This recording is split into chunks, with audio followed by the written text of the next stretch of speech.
Hi friends, today we're going to do my less than 10-minute writing exercise that will improve your writing by expanding your vocabulary. I've selected 3 words for us to play around with today. We're going to use each word in a sentence so we can better understand them by putting them into context. I will give you general definitions for each of the 3 words, but I've also included links below to Merriam-Webster's website where you can find the full definitions and pronunciations. The 3 words I've selected today for us to play around with are calculus, ward, and flip it. Calculus, ward, and flip it. All right, let's use calculus in a sentence. And calculus is just a noun, a word representing a person, place, or a thing. And it means a math method or mathematical method or a calculation. All right. If their calculus regarding the auxiliary fuel tanks being undamaged was correct, then they had a chance of escaping the dead planet. So if you're thinking like of a sci-fi type of thing, these people are stuck on this dead planet, but then they've come up with the idea that maybe the auxiliary tanks were undamaged. They're going to try to escape the planet. So they're calculating using calculation to determine if their theory or whatever is correct. Let's move on to ward. And ward can be a noun, a word representing a person, place, or a thing, or it can be a verb, an action word, and it means to guard or division of a hospital. I'm sure we're familiar with hospital ward or whatever.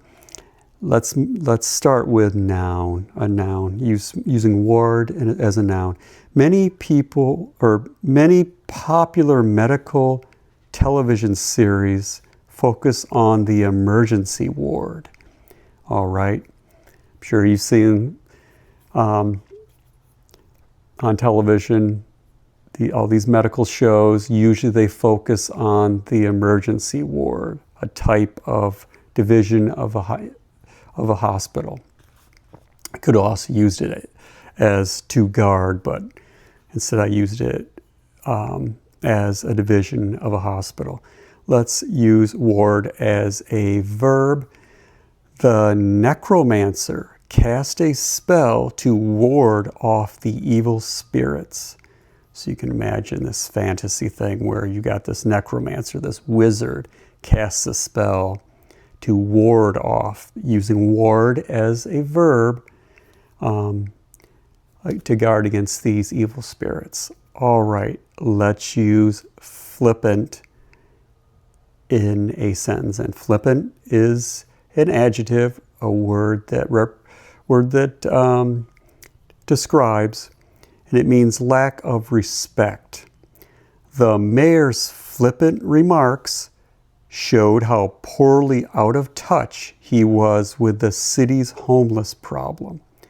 So this mayor, maybe having some sort of meeting or town hall or something, made some flippant remarks, some remarks that lacked respect or lacked sensitivity toward the homeless when he was talking at this, wherever he was speaking. But that's using flippant, lack of respect. Anyway, 3 wonderful, interesting words: calculus, ward, and flippant. If you're unfamiliar with these words, play around with them, make them part of you so that they're accessible to you when you write. If you enjoyed this writing exercise, please like and subscribe. Thank you for watching. I hope you have a wonderful rest of your day, and happy writing.